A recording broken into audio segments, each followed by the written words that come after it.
All right. So the first question, all of you that are here today, if you registered for this event, there were a couple of questions that were included with that registration. And the first question that I asked was, are you aware of the National Nursing Guidelines for medical marijuana? And there weren't very many of you that said yes, that you were aware of them. The other question that we asked was, how much information did you have about medical cannabis and caring for medical cannabis patients? And we did find that from those of you that registered for this event, that there was a real need for this information. And so we will jump right in. My name is Heather Manus. I am the founder and president of the Cannabis Nurses Network. And in July of 2018, the National Council of State Boards of Nursing published in their Journal of Nursing Regulation these guidelines for medical marijuana. And as a cannabis nurse for 15 years, going on 15 years now, back in 2018, I said, yes, this is it. We finally have made it.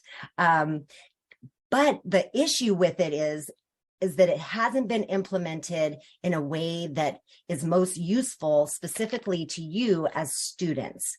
I do want to make mention that the NCSBN, or the National Council of State Boards of Nursing, is the regulatory body that creates and distributes your NCLEX exam. So our nursing licensing exam is produced by NCSBN. And one of the things that they're asking, as you can see here, the guidelines have 5 areas.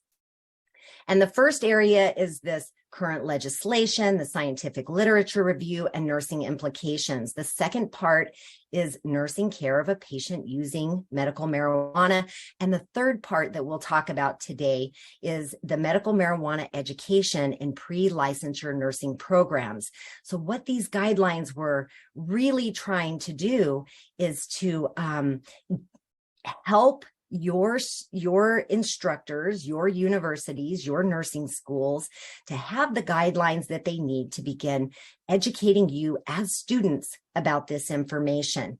And so today, what we will cover on these guidelines are just the first 3 sections. Now, the last 2, 4 and 5, obviously are a call to action for medical marijuana education for advanced practicing nurses, and also going more in depth in states where advanced practicing nurses can actually certify medical marijuana conditions. And so we won't cover 4 and 5, only 1, 2, and 3 today.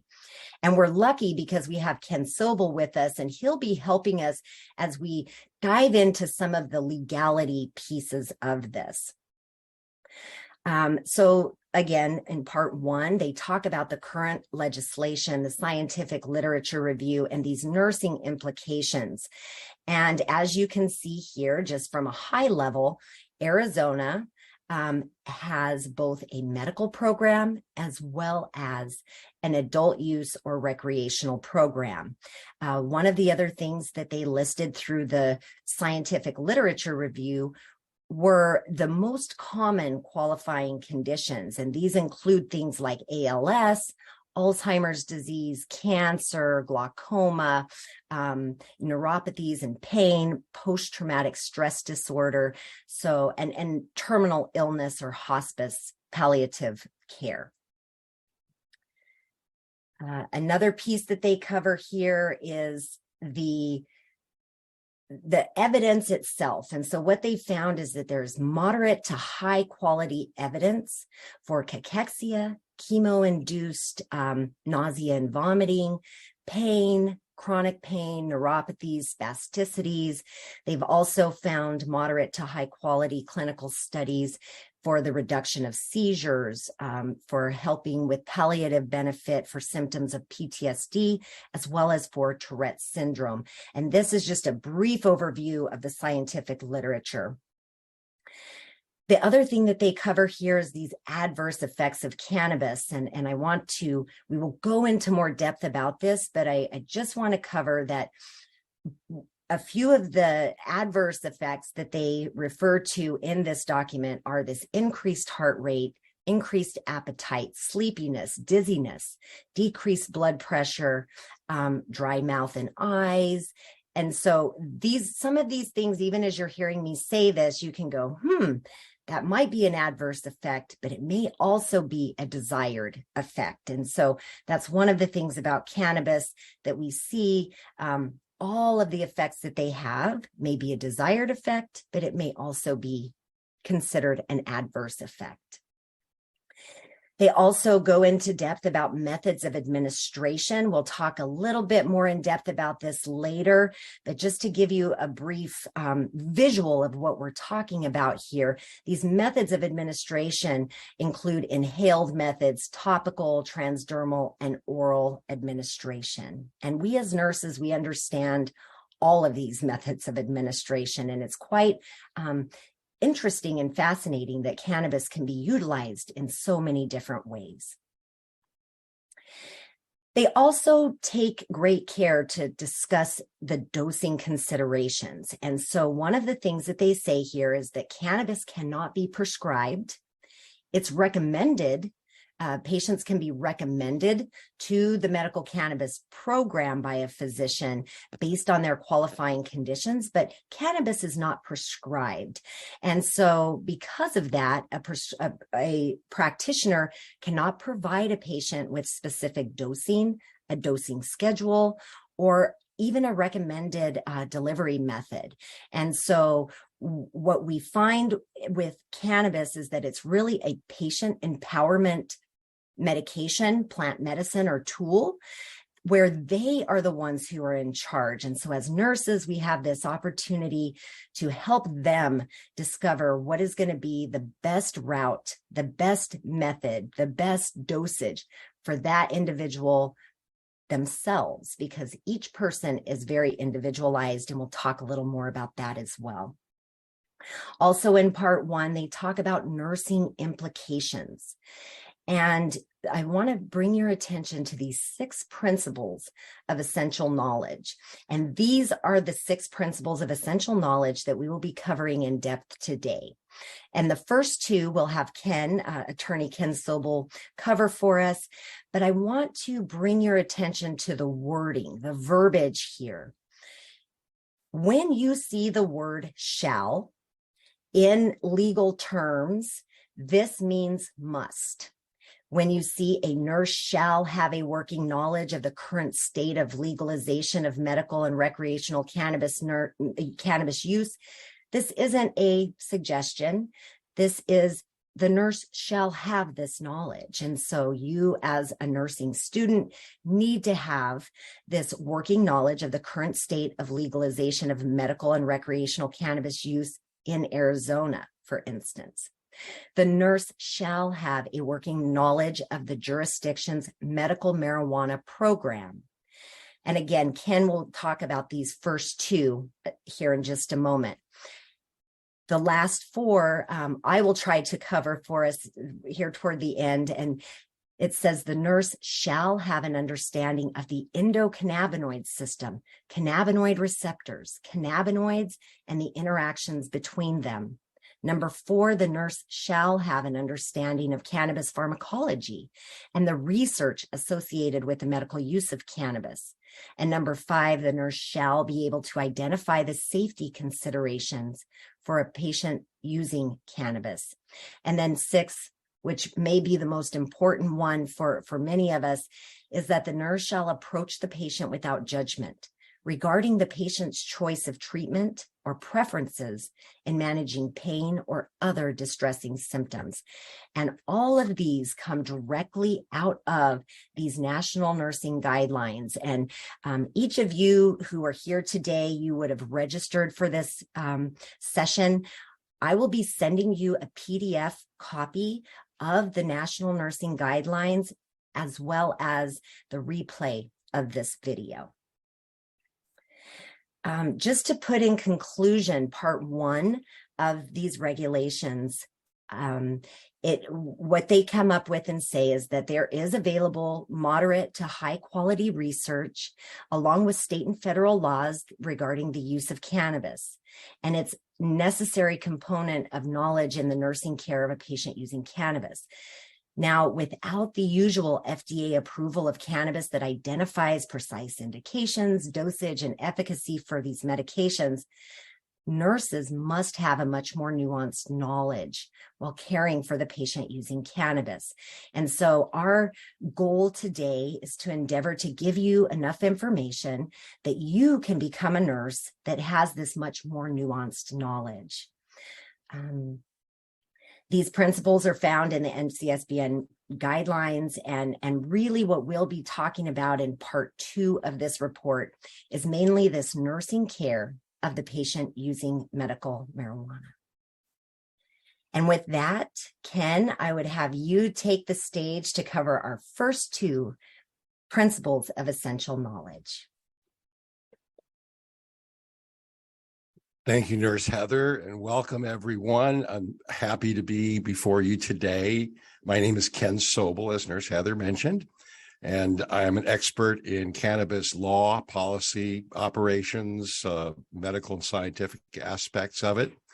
And I'm especially happy to be before you today because I'm basically from Arizona. I spent my high school and college years there. I was the student body president at the University of Arizona way back in 1974 to 75.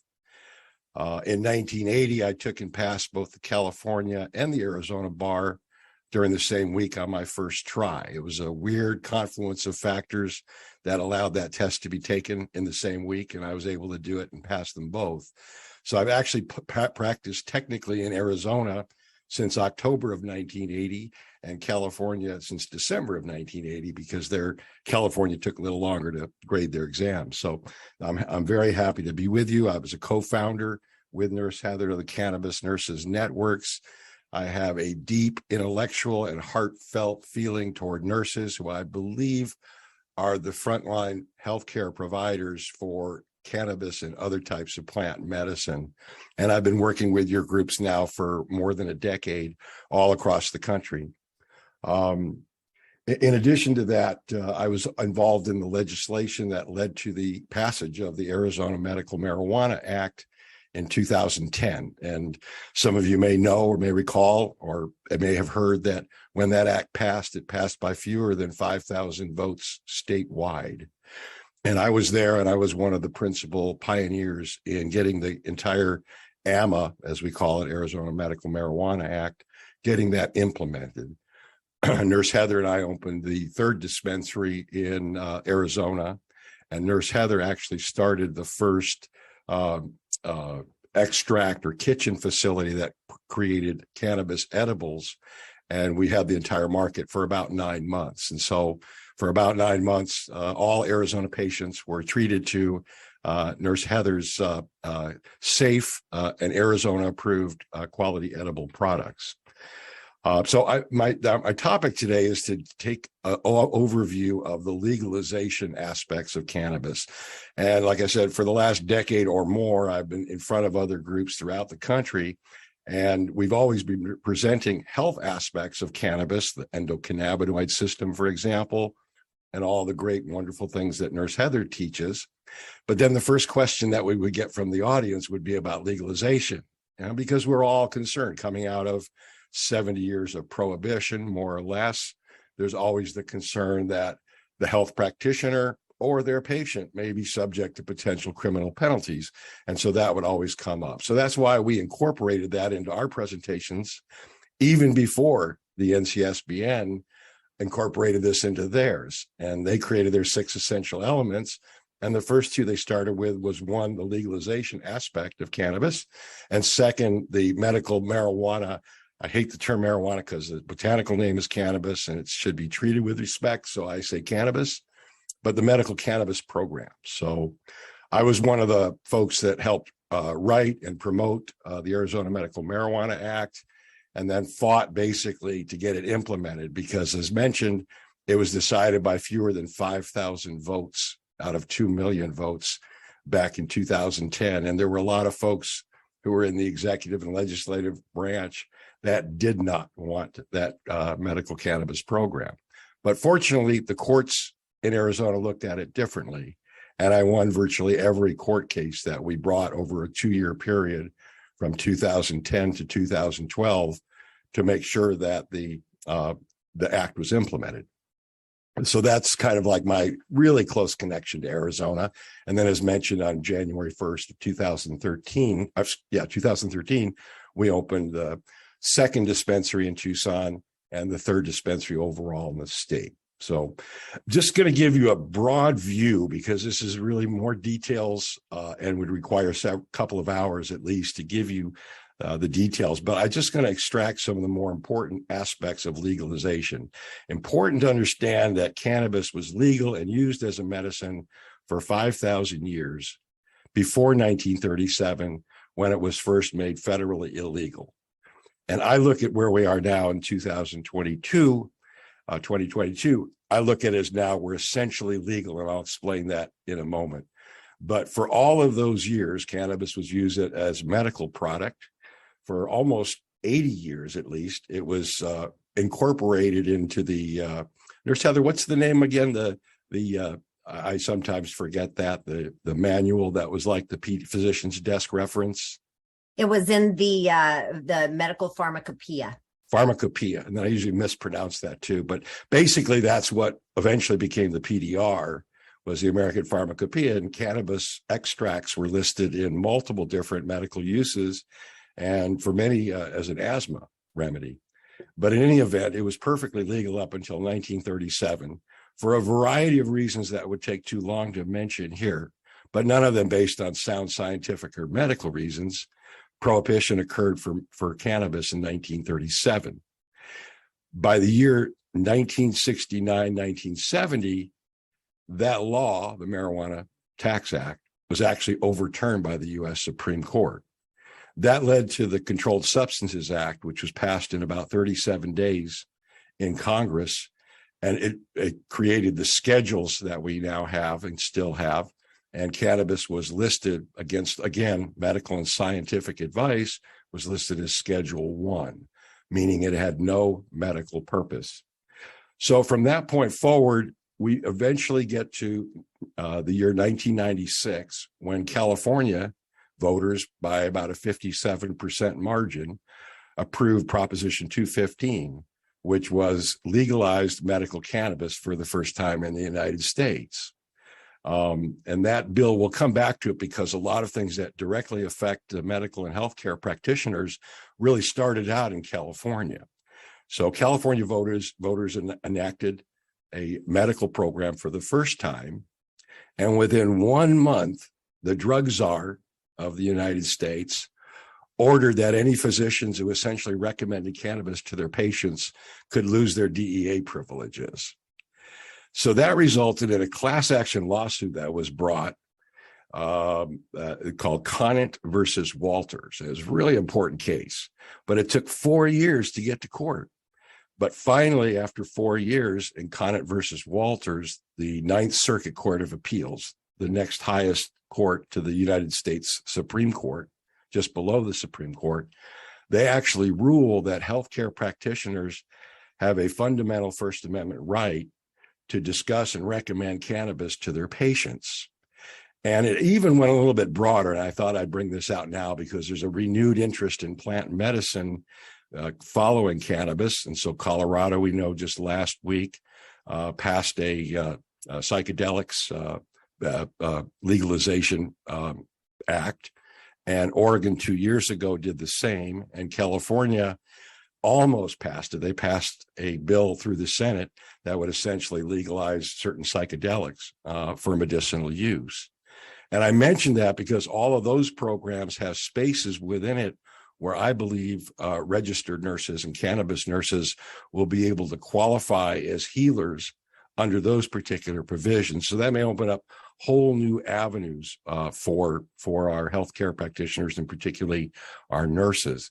And I'd also mentioned that in the Conant versus Walters case, the court didn't care that it was chronic or any other kind of condition. They didn't differentiate between them. And they also didn't differentiate between cannabis medicine and any other kind of plant medicine, though it's not specifically mentioned. So basically what Conant versus Walters opened up was the right of physicians, for example, and others to make recommendations into the medical cannabis program, which I'll talk about in a minute. But it also made clear that nurses, cannabis nurses, can discuss these issues with their patients. So now, why do I say that overall in legalization, California and the United States is pretty much legal? We still have it's a controlled substance. It's still Schedule 1. But here's where we are with it. In terms of enforcement, Congress back in 2014, with all the lobbying activities of Nurse Heather and myself and many, many, many others, they passed the Rohrabacher rider. And Rohrabacher is the name of a congressman just up the road from me in where we are in San Diego. In fact, just over the hill is from where we live is UCSD, University of California, San Diego, which has housed the Center for Cannabis Research since the year 1999, and is one of the preeminent research institutions.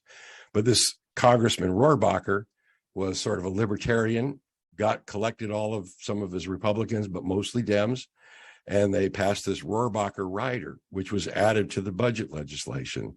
And what the rider says is the feds, Department of Justice and DEA cannot spend money to enforce the Controlled Substances Schedule 1 penalties in states that had a regulated program. And so that's been in effect and has been passed in every budget resolution since 2014. And that's, again, the Rohrabacher Farr Act. And then next, we had the City of Garden Grove case, which basically said a guy was pulled over. He had medical cannabis from his California recommendation, and they seized it from him and they cited him for it. They dropped the criminal charges against him, but they wouldn't give him back his cannabis. And so that suit was about him, the city, having to give back his cannabis. And the court there ruled, yeah, it may be federally illegal, but because of the 10th Amendment, states have the right to have their own policies. And in fact, the Controlled Substances Act even has a specific written provision that says that states can have their own enforcement policies when it comes to cannabis. So based on that case, that's why we have all of the regulated programs and they're legal. And because of the Rohrabacher Act, we have almost no federal intervention anymore in states that have regulated cannabis programs. And as Nurse Heather mentioned at the beginning, we now have 38, I think. We're at 37, and Alabama just came on board. And then we added a few more states for the adult side of things. So the vast majority of the United States now has either a medical program, an adult program, or both. So again, I look at that and I use the analogy of the shark has no teeth. Sure, there's a federal law and criminal laws that relate to cannabis, but it has no teeth, because as long as you stay within the confines and regulations of your state, then the DEA and the Justice Department can't prosecute you. Now, even more to the point, to get an even broader view of this, is to understand that twice now the U.S. House of Representatives has passed the MORE Act, and the MORE Act would completely deschedule and legalize cannabis and leave it up to the states. It hasn't passed the Senate yet. But at the same time, on the world stage, because the United States and many other countries have formed treaties, so they all act in unison when it comes to criminalizing cannabis and other things. So the world policy was also similar. They listed cannabis as Schedule 4, which in the world policy, world scheme, Schedule 4 is the most restrictive. Schedule 1 is the least restrictive. Well, the world got together back in 2020, December 4th of 2020, just a couple of years ago, and they voted to reschedule THC, that component of the plant that's psychoactive, to reschedule that from Schedule 4 all the way to the minimum Schedule 1, and completely descheduled CBD, cannabidiol. So that was voted on by the world, and the United States voted in favor of it. We raised our hands. So that kind of brings us up to date. I say the shark has no teeth for all of those reasons. And many of you probably heard President Biden say, I think right before the election, that he was now directing the Justice Department, the DEA, to consider rescheduling cannabis. And just so you know, for 3 decades now, one of our members, Brian Crum, has been on the forefront of that and has filed multiple petitions with our advice and assistance to petition the DEA to reschedule it, but they keep kicking the can down the street. It's a whole long, protracted, ugly process, really. But the effect of President Biden's order is hopefully it will expedite a ruling that will either reschedule cannabis or passage of like the MORE Act that'll completely deschedule it. The effect of that would, of course, to be THC would most likely be Schedule 3, 4, or 5. CBD would continue to be either Schedule 5 or completely descheduled. So that kind of gives you, I think, that's the legalization component. And then I would turn now to describing the principles of a medical cannabis program. So we've looked at the broad brush strokes, the whole context of legalization, decriminalization, and now we're just going to examine for a few minutes the essential ingredients of a state-regulated program. And as mentioned, I helped formulate that program in Arizona. And then subsequently, Nurse Heather and I assisted in helping to formulate California. They ended up with their state-regulated program in 2015. So they actually were after, in terms of regulations, after Arizona. And so the interesting thing is a lot of the information I'm going to give you, you can very easily go to the Arizona Department of Health Services, go to their website on cannabis, and they will show you all of the documents and forms, rules of the road that are required for both patients and healthcare providers when it comes to medical cannabis in Arizona. And as I tell all my students, I use the word adult program as opposed to recreational. I just prefer it. I often tell the story of Nurse Heather forming the Arizona Cannabis Nurses Association. She formed that organization in 2012, I think it was. And she brought a petition against the state of Arizona to adopt or to add post-traumatic stress disorder as a qualifying condition. So in a minute, we'll talk about one of the essential ingredients of a medical marijuana program is that it's limited to certain conditions or symptoms of conditions, and that a medical provider has to write a recommendation that allows that patient with that condition or with that symptom to be able to access medical cannabis. And so Arizona has sort of a Part A and Part B. California has sort of a Part A, B, and C. And California's rare in that regard. In Arizona, they list certain conditions that allow for use of cannabis and symptoms of conditions. But in California, it goes a step further, and they list conditions, symptoms, and they have a broad section that says any condition that their physician, the patient's physician, believes will provide them with a benefit. So in California, we have something like 180 different medical conditions that physicians regularly give medical approval for. In Arizona, it's limited. And when you go to their website, you can look at the form, Medical Marijuana Physician Certification.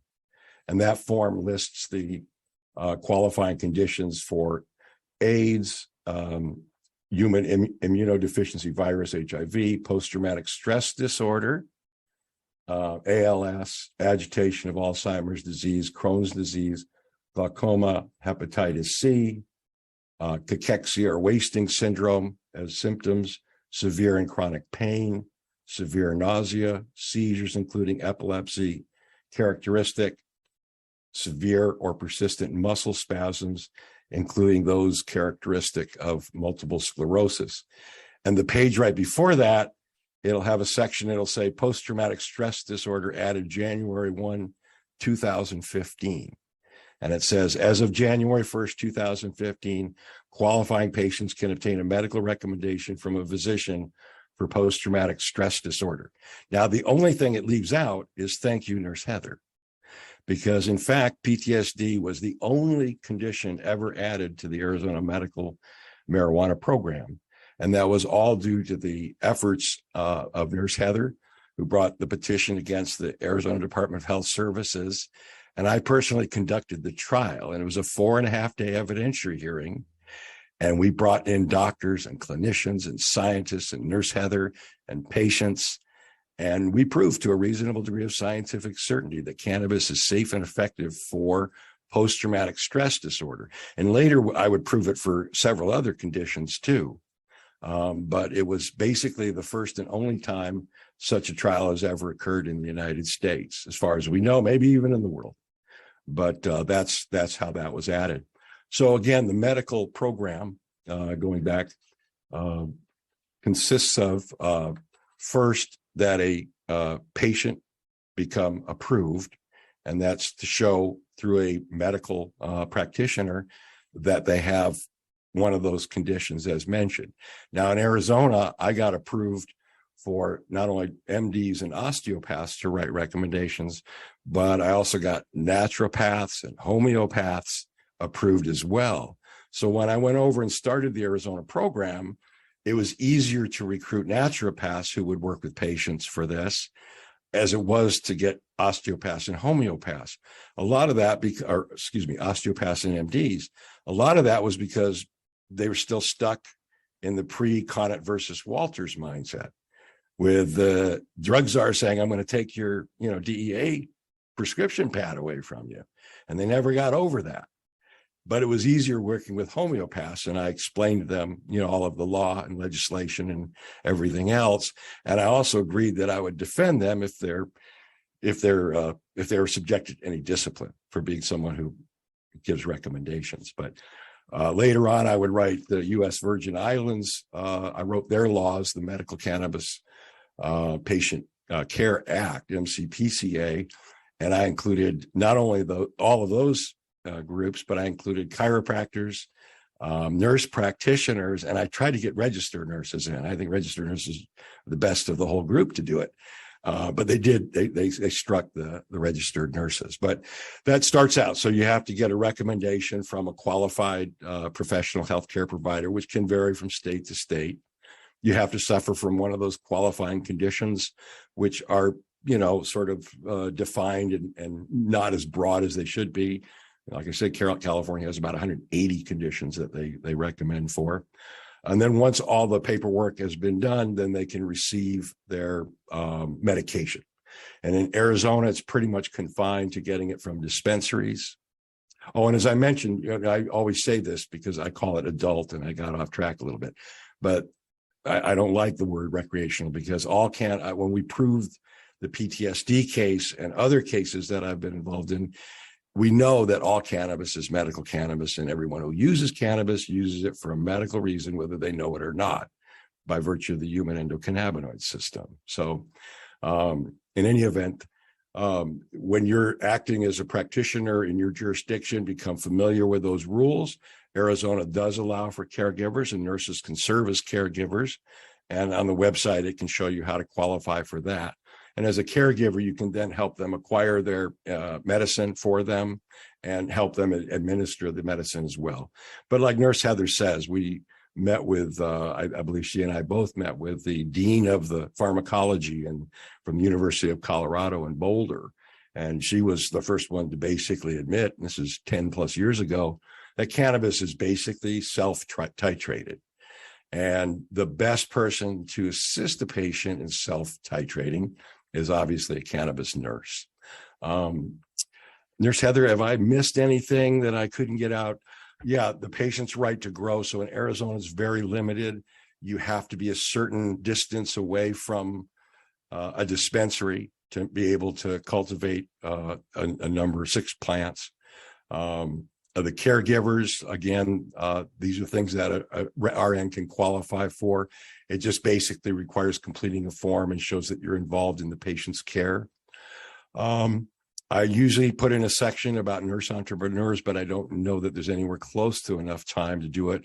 But we also are developing programs to help nurses understand how their role in an entrepreneurial way and in exercising her health, his or her healthcare profession, can also fit into this space of plant medicine, cannabis medicine.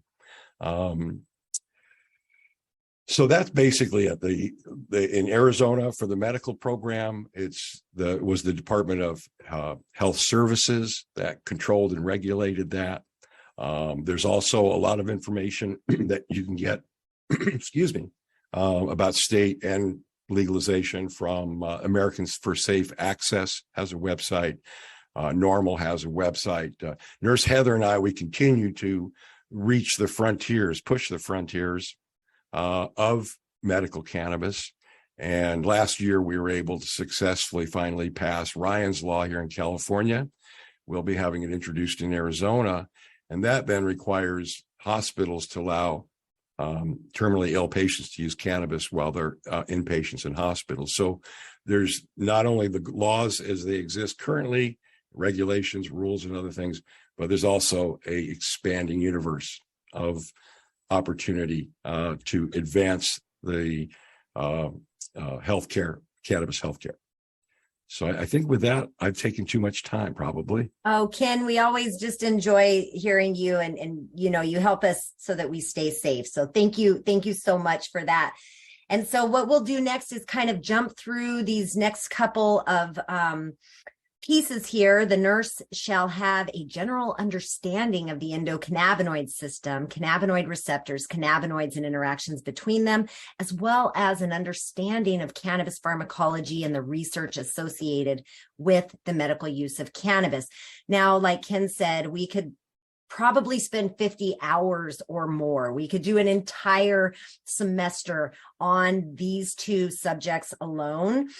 But the way that I'm going to address this from a high level and an overview is to kind of tell you a story, because I think that will help you to understand.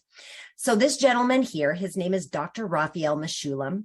He is a researcher out of Israel, and he is known as the father of cannabis research. Now, Dr. Raphael Mechoulam, back in the 60s, he had a question. He wanted to know what it was in hashish that made people high. And so he began his search and his study of figuring out what it was in hashish that made people high. And so ironically, they actually identified CBD, cannabidiol, first. But because cannabidiol did not have the euphoric effect, that wasn't what they were looking for, and it kind of got pushed to the side until they identified the Delta 9 THC as the component in hashish that was creating this euphoric effect. And all the way back in 1964, he published his first research article called Isolation, Structure, and Partial Synthesis of an Active Constituent of Hashish. And so we've known now since that time what it was in cannabis that was that euphoric component. But once they started thinking about it, as you well know with research, once we know, we say, okay, so if this THC is making people high, where is it in the human body that it's interacting? And that's when further research actually identified that that THC was binding at these receptor sites. And so we know them now as the CB1 and CB2 receptors that are part of this system. And that was where they first identified that there's receptors where cannabis binds, where THC was binding. And then the next question, of course, because every research article ends with more research is needed, they said, well, great. If our body has these receptors, what is it within the human body that's being produced that acts on these same receptors? And that's when they identified that we as human beings produce endocannabinoids. The two main ones that you'll hear about are anandamide and 2-AG. Now, I will take a side note on the word anandamide, that ananda is actually the Sanskrit word for bliss. So you and I walking around, just normal people, we're producing bliss molecules. We're producing endocannabinoids that are binding and interacting with these endocannabinoid system receptors. And these same receptors can be interacted with these phytocannabinoids, or cannabinoids that are found from the plant. So what is this human endocannabinoid system? First of all, what you need to understand is that the human endocannabinoid system is the largest receptor signaling system in the human body. Its main function is to modulate and create homeostasis, communication, to keep all of our other body systems in balance. Now, I don't know about you, but when I was in nursing school, I always thought it was fascinating. How does our body know that, the cardiovascular system and the respiratory system, they're all working together? This is where the endocannabinoid system comes in. It is the largest receptor signaling system in the human body, responsible for homeostasis and systematic balance. And as I've stated, it consists of these CB1 and CB2 receptors with these endocannabinoids that we're producing, anandamide and 2-AG. Now, where are these receptors located throughout the body? Well, here's what's really fascinating. They're located throughout the entire human body. So CB1 receptors are primarily located in our central nervous system, our brain, our spinal cord, also found in our nerves and organs and peripheral tissues. CB2 receptors are found primarily in our organs and peripheral tissues, including our skin, and have a lot to do with our immune system. Okay, now you think about it, our skin is our largest organ of our body. It's also our first defense in our immune system. The skin is packed full of CB2 receptors. And so that's why topical applications of cannabis can be so beneficial, because our skin is primed, ready for these cannabinoids. Now, when we're talking about endocannabinoids and phytocannabinoids, why would we need phytocannabinoids if we're producing our own endocannabinoids to keep homeostatic balance, right? Well, when we're working with people who have dis-ease or diagnoses or physical ailments, one of the things that I would encourage you to look at and think about is maybe that systematic communication breaking down? Is it maybe not working as effectively as it should? Dr. Ethan Russo coined the term endocannabinoid deficiency syndrome.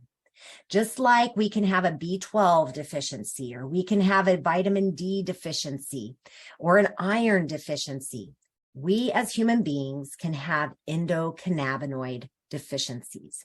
And just by the nature of this deficiency, it starts to break down that communication within all of our systems to keep homeostasis, and we begin to see dis-ease. Now, this was mind-blowing for me when I first realized this, and it really helped me to understand better how and why cannabis worked.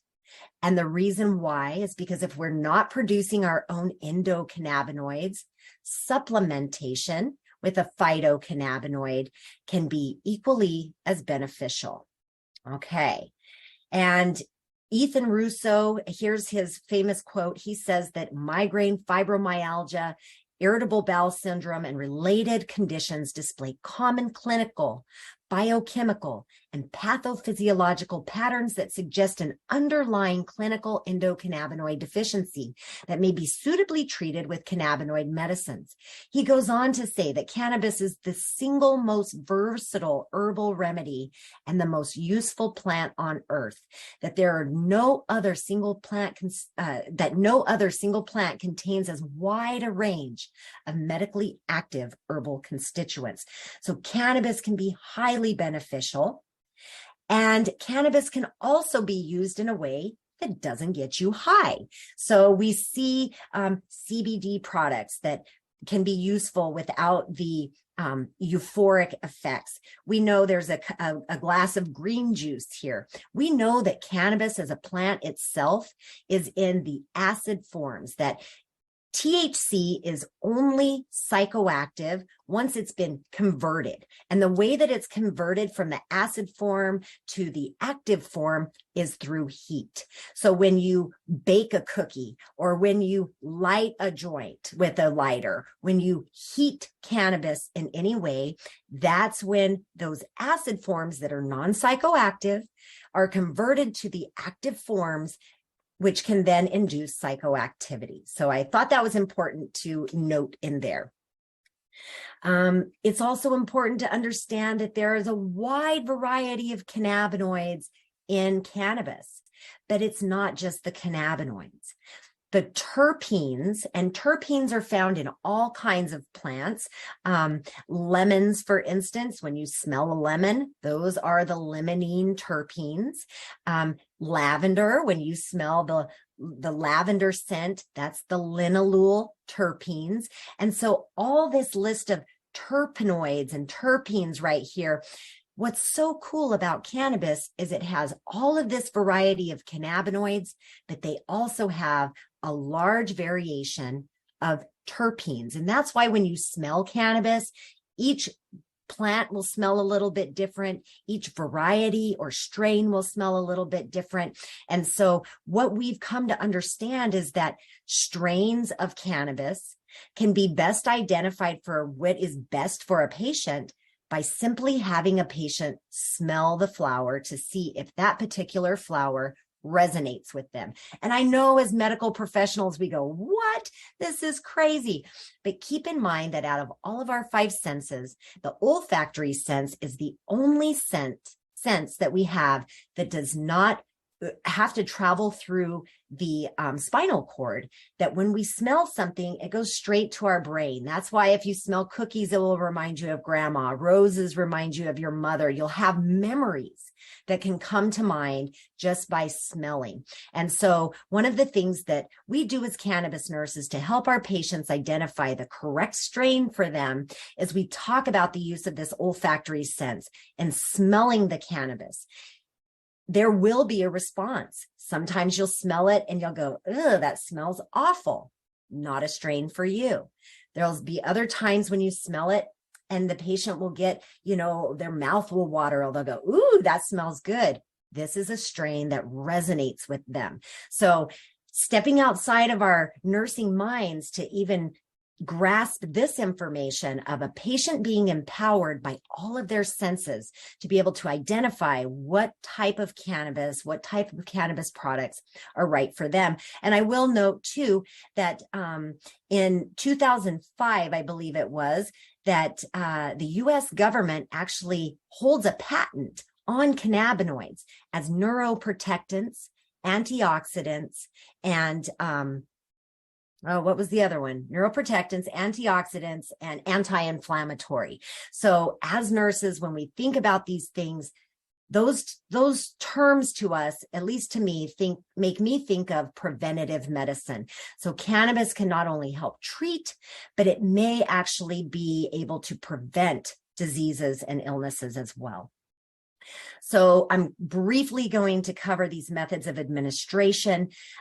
Obviously, we all understand the inhaled method. This is smoked or vaporized cannabis flowers or concentrates. You're activating both the CB1 and CB2 receptors, and the cannabinoids will then be absorbed into the bloodstream through our respiratory system.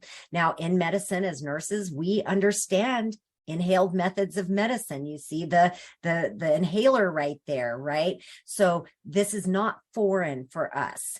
The smoking piece can seem a little strange, but a lot of patients will say it's the fastest way to use cannabis for them.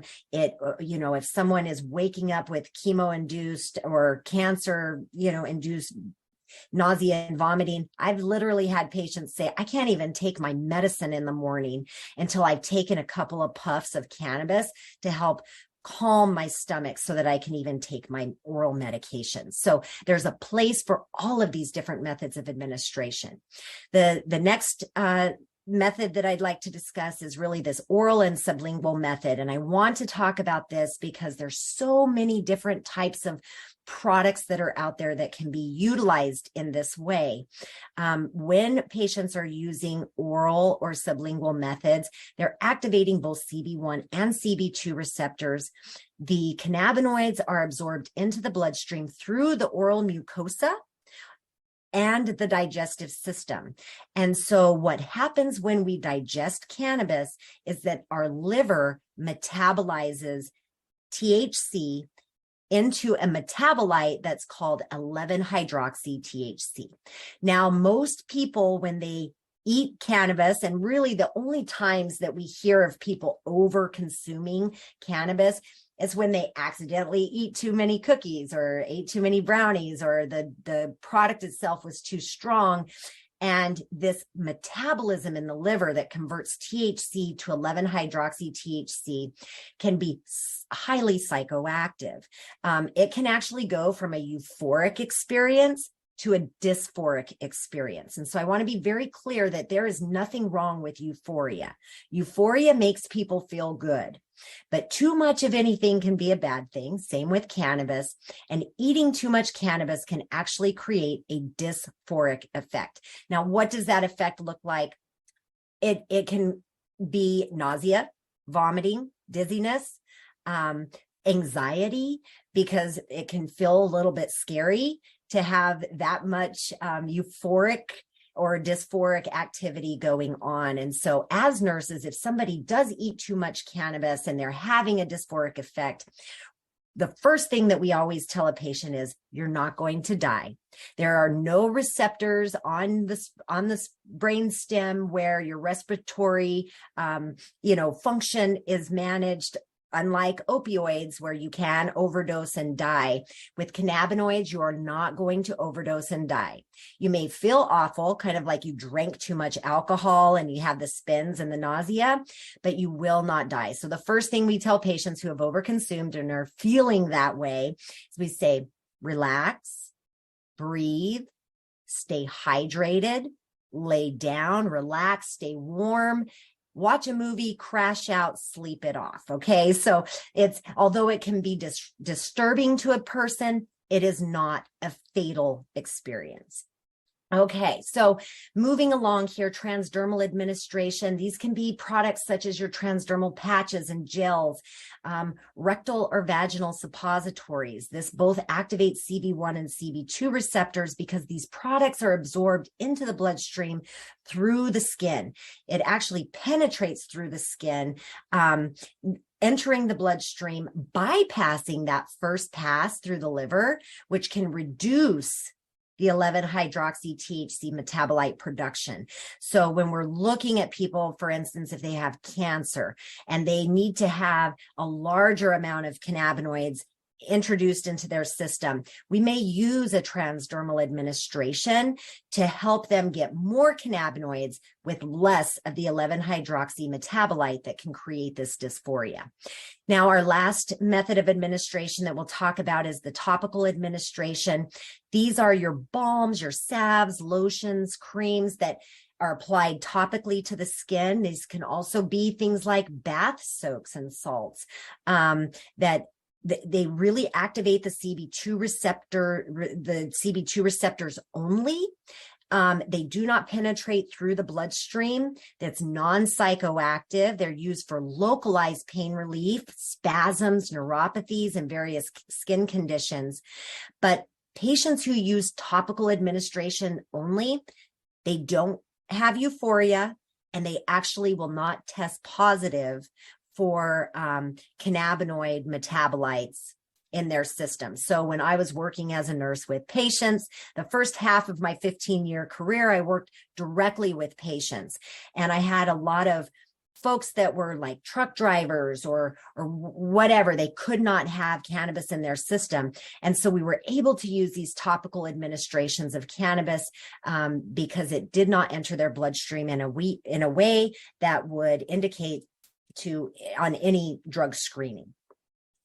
So when we're talking about, and I just want to kind of wrap this up with these next few slides. I know we're coming to the end of this hour, We will stay here for any of you who have questions afterward. But one of the things that we've learned about the endocannabinoid system is that it's not just cannabis that can help to upregulate or support or tonify the endocannabinoid system into working better. But what we see is that a lot of these complementary therapies, these Eastern medicine therapies or Chinese medicine, these things, these treatments that in regular medicine, we may say, well, we don't really know how they work. We're starting to know. We know that they're working on the endocannabinoid system level. And this enables us as nurses to recommend these different therapies to help a patient support their endocannabinoid system. Okay. It doesn't just have to be the use of cannabis as a supplementation, but it can also be utilized through this acupuncture, acupressure, movement, yoga, cupping, herbs, all of these things can be supportive to our endocannabinoid system. Not only that, if you're working in a facility, I used to keep a little pocket of aromatherapies. And when I was a home health psychiatric nurse, and the first thing I always did would pull out my aromatherapies and say, take a sniff of this. And it was a way for me, because I knew aromatherapy was beneficial, had no idea it was working on the endocannabinoid system, but it got results. And so understanding these terpenes that are found in cannabis, understanding how the olfactory sense works, how easy it is to implement aromatherapy into your nursing practice, I would encourage you to think about these things as well for supporting endocannabinoid system health. And then also one thing that cannabis does that I feel like is an underappreciated side effect is that it can help bring forth laughter and smiles. And Dr. Patch Adams says that laughter boosts the immune system and helps the body fight off disease, cancer cells, as well as viral, bacterial, and other infections. Being happy is the best cure for all diseases. And as nurses, I remember coming into my patients' homes, and I would always have a smile on my face, and they would say, Heather, you're like a ray of sunshine in my home. And so as nurses, when we step into the rooms of our patients, we can bring that ray of sunshine. We can have that laughter, not silly, to the point of, bad humor, but we can bring smiles and laughter to people's faces. And that is also helping to support their endocannabinoid system. So there is a book that I recommend by Dr. Uwe Bleshing. It's called the Cannabis Health Index. He now has a third edition. So this was the first edition that you see there, but there is now a third edition, which is expanded to over 200 medical conditions for which cannabis can be beneficial. And he takes a complete holistic look, and he combines the science of medical cannabis with mindfulness techniques.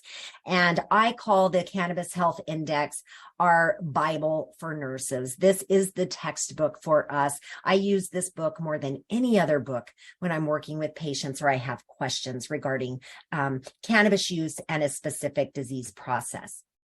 So I did very quickly want to discuss these clinical encounters, and that a nurse shall conduct an assessment. These are parts of the nursing care of a patient using cannabis, that a nurse shall conduct an assessment as well as documenting the results. Okay, now one of the things that they're looking at are this increased heart rate, this decreased blood pressure. I want you to be aware of a couple of things with this, because first of all, cannabis, we know, is a vasodilator. It's also a bronchodilator. That's why it works well for asthma, like Ken was saying. But as a vasodilator, I want you to think about what happens. The blood vessels get larger.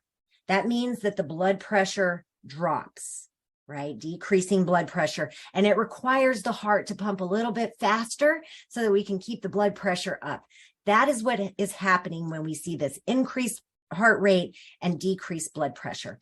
Now, one of the things that I've seen over and over again is patients who have high blood pressure are able to, and a lot of times if they're using cannabis regularly, they're able to control their blood pressure. And that's wonderful. If a patient has high blood pressure, they're using cannabis, it decreases, it's great.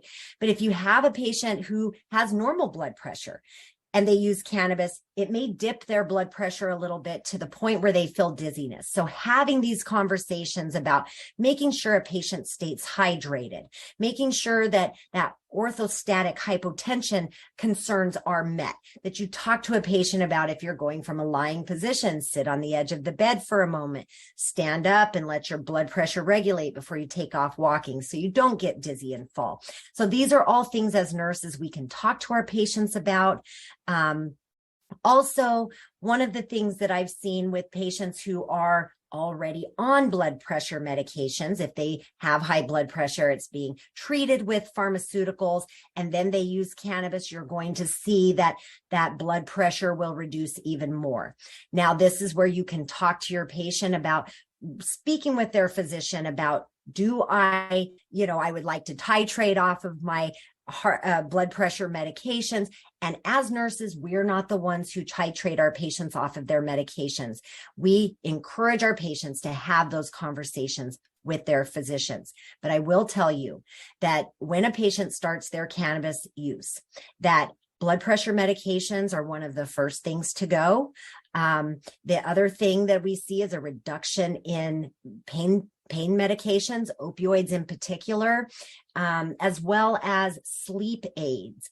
And so there's other medications that start to fall off if a person is using cannabis consistently for their medical treatments, and they're finding relief, that many of these other medications, pharmaceutical medications, may not be necessary. And I know that as nurses, that's a little weird for us to think about, but we're not the ones that will encourage our patients to get off of any medication. We encourage our patients to talk to their physicians about those things.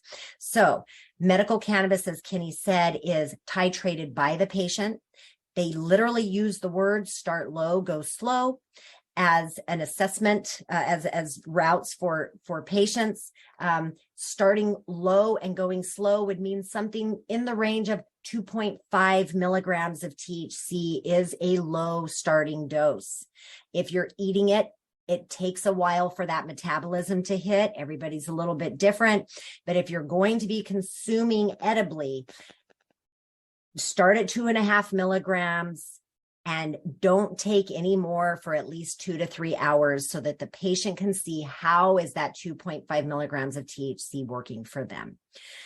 Also, it's a great idea to encourage patients to journal the effects that they're getting from specific medications, whether it's a strain or whether it's an edible or a different product, and it can be very helpful for them to understand how cannabis is working for them by journaling. And it can also be a great tool for them to break out for us as nurses to go, oh, I see, this is what's going on here. So again, not only is a nurse supposed to assess a patient, but you're also supposed to communicate these findings through accurate documentation. Now, this is probably the most important slide of this entire presentation. I want you to take a look at it, take a screenshot of it, whatever, because this is what you as nurses need to be assessing and documenting. You need to know, obviously, you're in a state of Arizona where it's adult and medically legal for patients to access. You can ask them, are you a medical patient, and document that. If they do have a medical cannabis card, you can actually take a picture of it and add it to their record. You want to ask a patient, where do they access their cannabis? We ask patients all the time what their preferred pharmacy is. It's okay to ask, what is your preferred dispensary? Where are your patients getting their medicine? And then asking them, what is the purpose for your use? What is your qualifying condition, diagnosis, symptoms? Are they acute? Are they chronic? Why are you using cannabis? And what methods of administration are they using? Inhaled, oral, sublingual, topical, transdermal? And then also making sure that we ask them, what are the benefits? What are the adverse reactions that the patient is experiencing from their use? And honestly, patients and caregivers provide the most valuable assessment information. So starting these conversations is really important when you're working with a patient who has disclosed that they're using cannabis use. It's important to go the distance, assess, and document those findings. Also, a nurse shall be able to identify these safety concerns, making sure that you're encouraging the safe storage of cannabis, keeping it out of the reach of children, minors, non-registered individuals, also pets. One of the things that we see commonly is that, a patient's pet will get a hold of their cannabis and it can create issues. So talking about these safety concerns is really important. Also, it's important to understand that we as nurses are not allowed to administer cannabis unless we have very specific, like Ken was talking about, caregiver ability. We have a caregiver card that enables us to administer cannabis or acquire cannabis for a specific patient. However, there are instances where we as nurses may administer cannabinoid medicines, and that comes down to these FDA-approved pharmaceutical medications. Dronabinol, Marinol, Sativex, Epidiolex. These are a few of the FDA-approved cannabinoid medicines that you may be administering to your patients. But as far as medical cannabis that's purchased in a dispensary, that is all the patient empowered, self-titrated. We are there to be support people and to help them educate patients so that they can get the greatest use out of these products. And so we want them to be efficacious. And really, when we're talking about this last piece of ethical considerations, it is so important as nurses that we approach these patients without judgment regarding their choice of treatment or preference in managing their pain or other distressing symptoms. It's also very important that we are conscious nurses, that we are aware of our own beliefs and attitudes about any therapeutic intervention, and that as nurses, we are expected to provide patient care without personal judgment of these patients and the products and methods that they choose to really acquire their health and to be at the optimum wellness that they can be.